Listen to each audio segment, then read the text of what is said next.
Well, one of my favorite subjects is wine, and today we're talking Virginia wine. That's why we're up in Charlottesville. Oh my gosh, this is going to be exciting. This is James King, second generation King family vineyards. Did I get it right? You did. All right, very good. Welcome. Nice to meet you, man. Yeah, welcome. Well, and you call this home every day. I have to pinch myself every day. It's beautiful, and we love living here and working here. This is crazy. Yeah. Because so we stepped in today because I really need to talk about why we come to this state for wine. We need to get that out first. But we showed up, and this is actually prettier than we thought it was going to be. It's beautiful. The wine scene in Virginia is growing tremendously. In the last 10 years, I think it's really come into its own.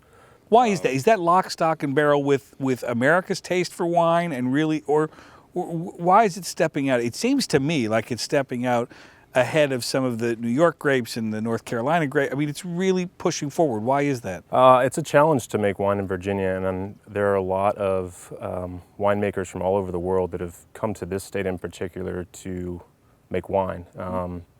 You can do anything you want in the vineyard. It's the Wild West. You can plant anything. People have been experimenting since the mid-'70s in the modern wine industry in Virginia, but it's challenging, it's fun, it's hard work.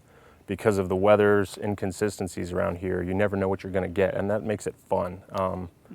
Each vintage is different, and there's tremendous variety, and I think that's what makes it such an attraction. There's great product, beautiful places, so I think it's agritourism at its finest. Is it harder, easier than, say, an Oregon or that region? What's the difference? And I know people who love wine certainly know the difference, but for those of us that don't? So terroir is a French word that essentially means sense of place. And this place is unique in that we have a unique elevation, we have a unique soil type. The angle that the sunlight hits the leaf is unique. We plant different grape varieties, but someone just down the road, 15 minutes down the road, could plant the same grape variety and the same rootstock and come up with a completely different wine because of the winemaker, the pH in the water, everything. So that's the industry you're dealing with. You're dealing with infinite variables, and that's what makes it interesting and fun. And in terms of awards, certainly somebody for the first time say, you know what, let's go buy some wine, let's go sample some wine. What do you recommend that they take home with them? From King Family Vineyards, depends on whether you like white or red. The Crozet that we're drinking is one of our most popular wines. It's easy to drink, it's a fun summertime wine, it's refreshing, it's crisp. I think I saw one of the guys putting a case in my trunk. Thank you. Right. Good job. That's the one. But our flagship wine is our Meritage. It's our version of a Bordeaux blend. It's 50% Merlot. It also has Cabernet Franc, Petit Verdot, and Malbec. So that's what I'd recommend if you're a red wine fan. Viognier is a very popular grape in the state of Virginia. It's the unofficial state grape of Virginia. It just grows fairly well. If you ask a vineyard manager, it's pretty difficult to grow Viognier, but people love drinking it as a wine. So almost all the wineries in the state are going to have Viognier. Cab Franc and Petit Verdot are two varietals that are typically used in other parts of the world for blending. The one thing Virginia does particularly well is a single varietal Cabernet Franc and a single varietal Petit Verdot.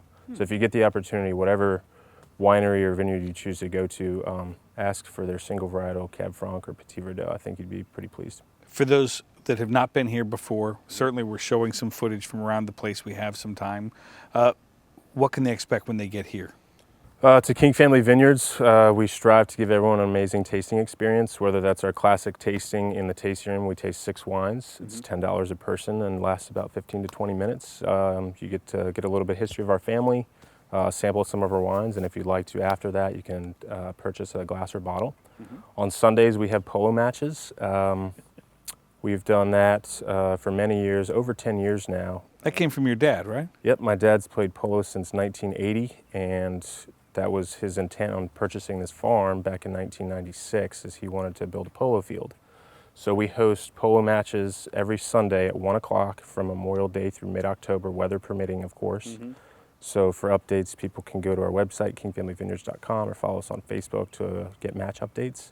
But that's, I think, something unique that makes us stand apart from other wineries in the state is you can come here and watch polo for free and have a good time. We bring wine around in golf carts and have it set up outside, and it's just a very casual, relaxing country experience where you can sample some wines and have a good time and picnic with your families. And I understand water polo is in the works. Is that No. I don't know. There's rumor, I don't know. We have a lake, but that's not in the works. in the No, works no. yet. Okay. Wine and water, I wouldn't recommend mixing. Very good.